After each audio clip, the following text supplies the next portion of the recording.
Hello everyone, I'm Jeremy Hansen, or 2BlueKid3, brought to you by Parkour Not Alone. Um, Today I'm talking about parkour footwear. First of all, before you should even care about footwear, you need to learn how to land properly. You need to get the basic fundamentals of parkour down, find out if you are actually in love with parkour or if you just wanted to learn how to do a wall run to show off to your girlfriend. And also to get the basic roll and the advanced roll down before you should care about getting parkour specific shoes. Other than that, get some just cheap running shoes and make sure they fit properly. Or if you are an experienced barefooter like me, then just go barefoot and stay away from heights. The first shoes, I'm going to do it from oldest to newest, is the K-Swiss Ariake. These are very popular shoes. I haven't worn these in about 6 months. As you can see, they are very messed up.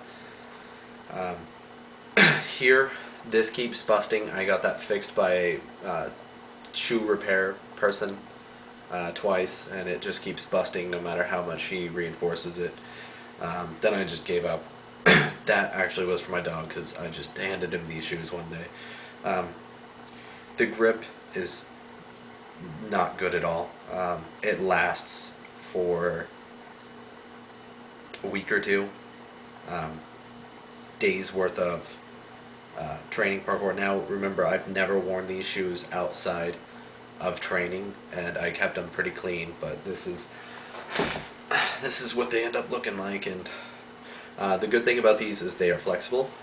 This part compresses pretty easy, so they have a lot of cushioning when you're walking and doing precisions. The nice part is the flat right here. This was nice for when I would land and I would kind of land messed up, and if I hit my heels, it wouldn't just absolutely rock my body.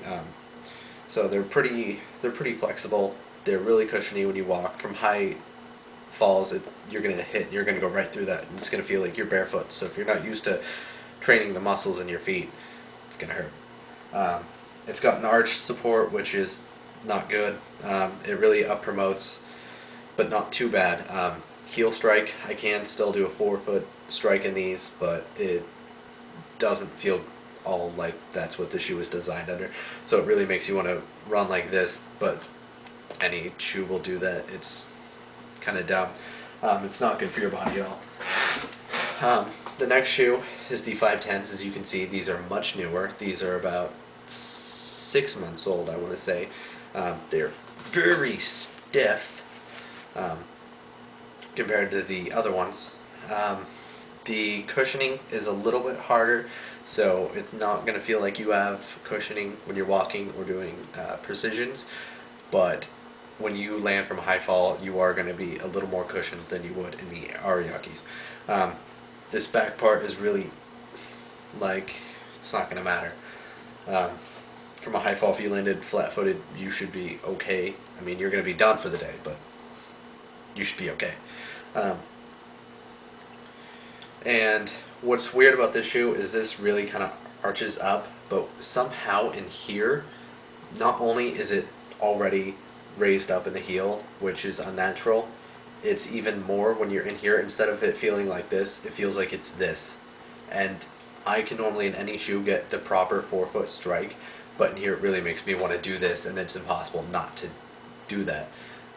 They are so uncomfortable to me. I cannot stand wearing these shoes. The grip is insane. Like, my wall runs I can get high up on the walls, easily above my head, just by doing a standard 3-step wall run. I even managed to get a 4-step wall run while wearing these once. That's how good the grip is. I haven't seen anywhere else anyone do a 4-foot wall run. But they're so uncomfortable to me. So pretty much, if you want to buy these, the other one is still in the box. If you want to buy these, you know, I take really good care of my shoes. Actually, all my stuff. If you want to buy these, go for it, because I can't wear them because they're so uncomfortable. The next shoes are the Vibram Five Fingers. Now, there's some mods. As you can see, I mod this because that gets worn out and wants to break. And this toe is bigger than this toe on my foot, so I matched it to, you know, how they tell you to measure it from here to your heel, and that still didn't give effectiveness. So with a lighter, you can melt that and then kind of stretch it out, and it makes it a little bit longer than the big toe, and it makes it a little more comfortable. Now this is about as close to being barefoot as you can get in a pair of shoes. Um, you know, this, it has no arch support, no cushioning, everything you can feel, every rock you step on. It's amazing. I love these shoes. They're so flexible. These are the ultimate parkour shoes to me. I feel like these are the ultimate parkour shoes. These sprints work also, and I wouldn't recommend their Bakias because I have a pair of those that I'm not showing today because I don't use those for parkour because the bottoms are different. And I actually did a cat grab and slipped a little bit, and there's little knobs on the bottom, and those, like 2 or 3 of them got poked off, and I was like, okay, that's it, no more parkour in these shoes. So the KSO or their sprints are their best ones for doing parkour.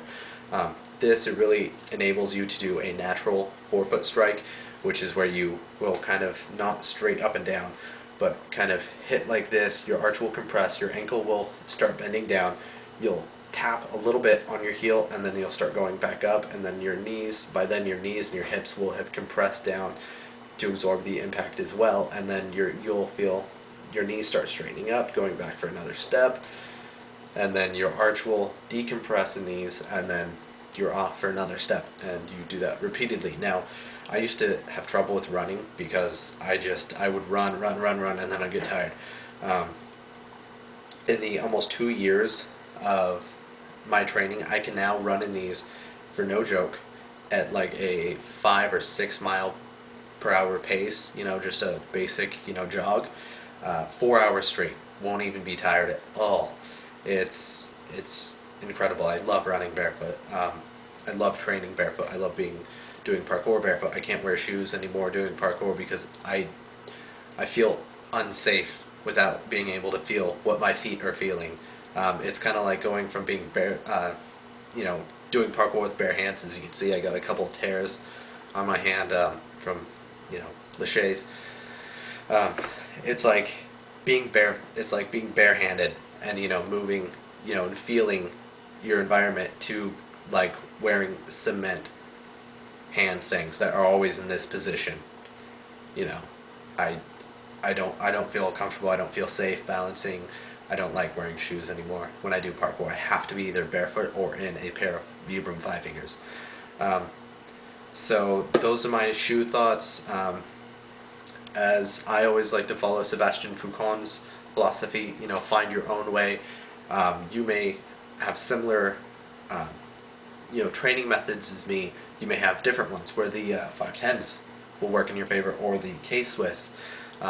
So just find your own way. My way led me to being barefoot and wearing a pair of Vibrams when I train. So train safe.